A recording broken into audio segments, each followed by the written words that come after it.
So one thing we know about Hunter Biden from his emails is that he is a near illiterate moron.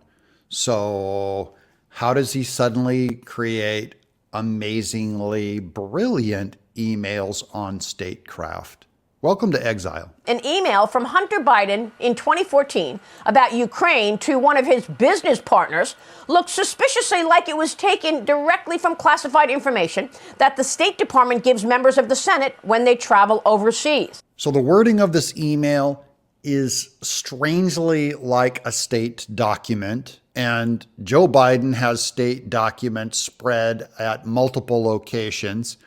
And Hunter Biden would have access to his home, for instance, the one that had the Corvette in the garage. The email reads, some sort of decentralization will likely occur in the East. If it doesn't, the Russians will continue to escalate their destabilization campaign, which could lead to a full-scale takeover of the eastern region, most critically Donetsk.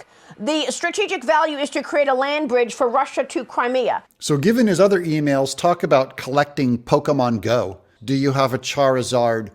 This is amazingly erudite for him. Well, the one thing we know for sure is Hunter Biden didn't write that. Hunter Biden is not an expert on Ukraine. He's not an expert on Eastern Europe. He's not an expert on Russia. But that email did help get him on the board of Burisma. It did help get him paid $83,000 a month because it showed a level of expertise, not coming from him, but he was getting it from somewhere. That's clearly from some sort of briefing. We don't know whether it was a classified briefing or not, but that is the sort of analysis that is often within a classified briefing. And this email is unusual in the Hunter Biden emails. There's a level of scholarship and erudition. Wait a minute. He was making $83,000 a month? And I'm not even talking about his fine art. That if it magically appeared, somehow it doesn't appear in the other emails he's sending. The obvious question is, what was he cutting and pasting from? What was his source?